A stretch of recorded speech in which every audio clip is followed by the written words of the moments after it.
Mm-hmm. Hello, everybody. Hello. We have been to the cinema separately to see a film called Deepwater Horizon. Oh, yes, we have, yes. Yeah, because you fucking cancelled on me with like 10 minutes notice. Yeah. Prick, did you enjoy the film? Tell us what it's about. Honestly, I really wasn't well. I was feeling so run down That's and a stuff like strange that. plot for a film. I'm just saying, because this is the first time you've actually brought it. Because I find that tiredness and that kind of thing comes on instantly and therefore must only give 10 minutes notice. No, because I saw you that same day and I was explaining. Yeah, and you said I'll see you in an hour. You said I'll see you in an hour. I said that, and I was just worn out, honestly. Yeah. Because I was so tired I couldn't sit in a dark room and watch a film. You are tiring to be around. I know, I'm sorry, it's your birthday today. It is my birthday today. But you are such a nightmare to be with. I just don't think you could cope with any other human being around you. Hazel's human. Can you cope with that, or do you get angry sometimes? Because I do get angry. Yeah. So what's the fucking film about? Oh, right, okay. So basically, Kurt Russell is a man. Kurt Russell's not the main character. That's interesting that you mentioned him first. Wahlberg is the main character. Yeah, I know, but also... Alright, well, let's talk about Wahlberg. No, we don't have to. I was just... It might be interesting that you said Kurt Russell. I wasn't criticising. An oil drill like Bruce Willis did. Yeah. Yeah. And... basically, they're getting pushed and hounded by BP. By John Malkovich. Yeah. With a very strange accent. Yeah, very. Yeah. And basically chaos ensues when the people with the money get what they want. Well, the oil rig explodes. That's not what the people with the money wanted. Yeah. They went, how do we get rid of these employees and pollute the ocean and lose billions of pounds? They did get what they want in terms of starting drilling at the wrong time. Yeah. Or without doing proper tests. But that's not ultimately what they wanted. That's what they wanted in the short term, not the long term. No, they wanted a cash investment, didn't they? They did. What they got was a cash divestment. Yeah, but... it's a true story, so we can say this. But didn't it say at the end that like nobody went to prison for it or anything? Yeah. As usual, rich people don't have to do what the law says. Yeah. Money talks. Mm-hmm. Your way out of things. Yeah, that's almost an ABBA song. Yeah, except I don't know which one, but... money. Because you mentioned money and then you said waffle, and I thought that would be the kind of thing that you would write as a song. Probably, yeah. So did you enjoy the film? Also, they're Swedish. They're writing songs in a different language. I know, aren't That's impressive. That excellent. Best musicians. Whilst all banging each other and then hating each other and then never talking to each other again. It's just a relationship, isn't it? It's just a normal relationship. Is it? So what, did you like the film? Yes, it was very, very good. It was, wasn't it? Yeah, I'm not normally I don't give that much kind of credence to... Peter Berg. What's the right phrase? Peter Berg. Basically, it's just like disaster movies and stuff. There's a lot of really schlocky ones out there. Yeah, there's a lot of. Do you know what I mean? San Andreas, for example. Exactly. Yeah, that's exactly the one I had in mind. And it's like, I haven't seen it. San Andreas is rubbish. But there's plenty of them, you know what I mean? That genre is saturated with crap. So it's easy to be kind of disillusioned by the fact that something like this could be good. Do you know that most disaster movies have an origin in Bible movies? That's probably true. Why? Because back in like the 20s and 30s, they'd make these giant epics, like plagues and shit coming down and washing everyone away, and they've just kind of evolved into oil rigs exploding. Right. That is interesting. I thought this film was amazing. I went to see it on my own, obviously, because I don't have any decent friends. And... needs must, didn't it? And I found it very overwhelming. I almost had to leave the cinema at one point, which is something I never have to do because it just wouldn't stop. That's interesting because I didn't get that upset. Didn't you? Oh, I didn't. It wasn't that I was getting upset. It was too much for me.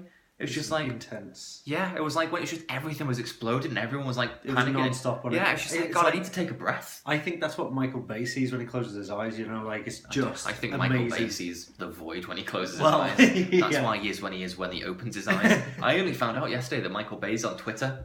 Oh really? That's going to be my weekend goal. I just send him a lot of messages. Yeah. Anyway, this is. Is there a phrase for that, like Twitter abuse or something trolling, like that? I think. Well, I know. Justified trolling. But it's like specific to Twitter. I don't know. It's just interesting. Anyway, go on. Yeah, no, I thought it was amazing, and as you said, Kurt Russell also was. I know. Genius. Yeah, he was very good. Yeah. Did you like him in it? I liked him after the explosions begun. Yeah, I loved him all the way through. Well, yeah. Didn't you like him before the No, I did. Because I like the way he seemed like a nice guy. Yeah, he was a very nice guy, and like he seemed like a real guy. He was, yeah. Like sort of it back in the corner. Like I'm not doing that. Okay, well. Yeah, exactly. Like I'm not comfortable with this, twisted. but yeah.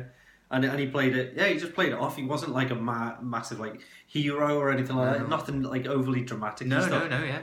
I think like I'm obviously like a big fan of John Carpenter, and Kurt Russell was his kind of muse. And Kurt Russell was obviously a Disney kid, bizarrely, and then he was big in the sort of Carpenter movies, like late 70s, 80s. And Disney then kid. Yeah, isn't that weird? Yeah. Yeah, he's like a Justin Timberlake of the day. Yeah. But doesn't he's got a relation to Disney, like... The last thing that Disney supposedly did was write the words Kurt Russell on a piece of paper and then died. Nobody Just knows dropped why off he did. dead. Yeah.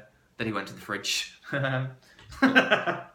Disney child. Yeah. Carry on. Went to the big fridge under the castle. Yeah, and then Russell really didn't do that much worth seeing for the most part for about 20 years, and now he's having this kind of late period career resurgence with obviously, well, Death Proof was boring, but you know, Hateful Eight and Tombstone. What's the one I just got for my birthday? Tomahawk. Tomahawk, something or Bone other. or something? Bonehawk. The cannibal cowboy movie. Yeah. And he's going to be in Guardians of the Galaxy and this movie, and yeah, he's just come back and he's just doing fucking amazing performance after amazing performance. Wahlberg was good. He was. I really liked him, you know, and even his wife, what's her name, didn't annoy me. Oh, Jennifer Hudson. Jennifer Hudson. Kurt Russell's adopted daughter, is it? Or Kate Hudson. Kate Hudson, sorry, yeah. Who's Jennifer Hudson? I don't know. Who's Jennifer? Somebody related to Kurt Russell? Goldie Hawn? Don't know. Made that up. Jennifer Horn. Don't know. Yeah, Wahlberg was good. Sorry, yeah. Did you think that the film was a little bit on the nose with some of its foreshadowing? Yeah, a little bit. Yeah. Yeah. Yeah, especially the kids' project. Yeah. Where her school project is to stick a straw in a can of Coke and she fucks that up. What an easy project. Yeah. And it reminded me of Jurassic Park because everything reminds me of Jurassic Park. Because she was like, my daddy tames the dinosaurs. And if Jeff Goldblum has taught us anything, it's that life finds a way and that you can't tame the dinosaurs. Yeah. It's not going to happen. 4 films we've had where we've discovered we can't tame the dinosaurs. That's true, yeah. Yeah. So it's just really good. Do you know what other films director Peter Berg has previously done, which might make this quality film quite so shocking? No. Battleships. Okay. Which had the one word review of Miss. Hancock. Oh right, okay. Yeah. Which could have been brilliant, to be fair. It's not as good as Super Bob. And and he did one called Lone Survivor, which admittedly isn't supposed to be as bad as the other two, and is probably a bit more in the vein of this, you know, but also isn't as good as this from what I can gather. I haven't seen it. Right. Although apparently the title is a spoiler. Right. Cool. Yeah, he's in the movie as well, Peter Berg. Yeah. Gets into a helicopter or something at the beginning. Right, that makes sense. Yeah, and didn't you feel that the world building was really cool?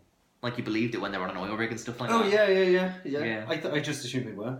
They built one. It's not an actual okay. oil rig, but they built one on a set. Oh, right. Oh, it was suspended. I don't know. It's just like the bits where he's throwing a coin into the water and stuff like that. It's just kind of, it just feels right. You know, it just feels they all feel like good blue collar people. Yeah, they do, and that's the whole point. Like I thought, like that's why it was so good at the start because they're walking around and they're introducing everybody. Yeah, it just looks like a lot of fun, but you're introduced to the kind of like that family kind of mechanic of working on a rig like that. I suppose. Richard Linklater worked on an oil rig before he made movies. Really? Yeah. Oh, interesting. He's a film director, in case you don't know. Yeah. But yeah, so I thought it was really, really good. As you say, that's part of the world building, I suppose, isn't it? To show that these are all real detail. people. Apparently, like the families of the people that were on the oil rig, whether they lived or died, came in and like decorated the set with like mementos of their own family, you know, like photos. And stuff like that. In like the cabins and stuff like that, in relevant places. Not just like, you know, by the giant drill thing. Like, just pictures of. Yeah, he loved lava lamps. Put that there. Yeah. He loved his crack cocaine. Stick that in the kitchen. No, I was going to say. Oh, so what did you think about Malkovich? Because he was strange. That was a bizarre performance. Strange. See, there were times where I really liked him because he came to speak to Marky Mark and he was asking him. Oh no, yeah, but you mean you liked him? His performance? You liked his character? I liked his performance. Oh yeah, okay. His character. See, there was that part of his character that I liked. That he came to talk to Marky Mark. Yeah, but he was obviously saying, only doing that. Yeah. He ignored Marky Mark's response. I know, he ignored it in the end. Yeah, but he just wanted to hear what he wanted to hear, and they didn't hear what he wanted to hear, so he left. Yeah, I never saw it that way. Why? What did you think he genuinely cared? I thought he was like curious, at least, like should we be concerned and stuff, and he just kind of gauged his response and thought, no, screw it. Well, if he was curious, why did he just carry on with Marky Mark? Was like, you're a fucking idiot. I can't describe Malkovich's actions, can I? I can't describe. I can describe them, but yeah. Can't give I think he was him- definitely the panto villain. Like, of all the sort of three-dimensional characters, his was the most kind of, well, you're the boo-hiss person, aren't you? Yeah. Yeah. And, like, you know, when he's, like, in the oil and it's, like, going in his mouth, you're definitely meant to be going, like, fuck you. Yeah. Get it in your mouth, you bold prick.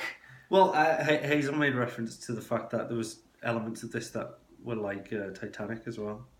Like the bit where like... Where he threw the coin, it was like when he threw the necklace in there. yeah. And there was a guy who spat in it and in Titanic. In this right, on the rig, he spat on the floor, but in Titanic they were spitting as well. Oh right, so That just was one like of my superficial things. That was like one of my references. What was Hazel specifically referring to? She I suspect said, her observation was a bit more in depth than yours. She said that who was it on the Titanic that like unfairly got to the front of the lifeboat queue, because that's what I don't Malkovich does as remember. well. Yeah, that does happen, doesn't it? Yeah. There was a couple of other things she noticed. Does anybody's heart go on? I don't know. I can't remember. I'd say that this Not song's better than everybody's. Titanic for every reason that you can possibly think of. 11 people died In Titanic, I think it's more than 11. on the rig. Yes. Well, don't spoil it for people. Oh, well, it's a real story. I Check won't the tell you news. which 11. Yeah. Oh, did you like Gina Rodriguez? Gina Rodriguez. Yeah. Who's Gina Rodriguez? She's in Jane the Virgin. I don't know what that is. TV show. I don't watch TV. It's on Netflix. What else is she in? Who was she in this? She was she the like Mexican girl? Yeah. I did like her character, yeah, and it's like the sort of red tape of it where she can see the fucking thing on fire. And she's gonna like hit the ball. And he's like, "What the fuck And are you the doing?" guy's like, you haven't had the authorization. Yeah. It's like, no, the thing's coming down. Yeah, stupid dickhead. Yeah. No, I did but like she's her. a mechanic and stuff like that. And I thought her and Wahlberg Engineer. at the end, I won't say happened, was a bit Hollywood, but whatever. Wasn't there a bit with an American flag as well? Oh no! They all got down and prayed. Yeah, that's right. Yeah, Yeah. and I just thought, I mean, I'm sure it happened, and they're telling the true story. But on the I just one hand, thought, you think like, don't do that. Yeah. But then you think, well, maybe it's a true story, so maybe they did do that. And then on the third hand, you think, well, you all just look like a bunch of fucking idiots. Because you're praying to God, who's just killed done 11 of you, Yeah. and given you a giant fire. Yeah. So I like to think the irony of it, as opposed to like a moment for people to well up in the audience. It was a moment for you to go, what a fucking bunch of idiots. Yeah, exactly. Oh, one last thing. Go on. The pelican or the seagull. Oh yeah, where it gets into the boat. Hazel was laughing a lot the at that. Why? That's because it mental. was silly, because it was like it's bashing on the glass silly, and it was smashing the glass. dying. Yeah, I told her off later on. I was like, that was not a nice bit of the film. No. That was like, and I was saying like they should have focused more on the fact that there was just gallons of oil Well, I just think leaked that the out point and in the it movie caused so much trouble. Is that when it hit the news was mostly about the environmental problem. Yeah. So this film's decided to focus on the human problem. Okay. That does make sense, but I don't know. I cared It more for actually, the animals. I'll talk about it. I 'Cause wrote a they're blog the on this where I go true into more. ones, you know. Anyway, we're up to 13 minutes, which is fucking ridiculous. Say bye.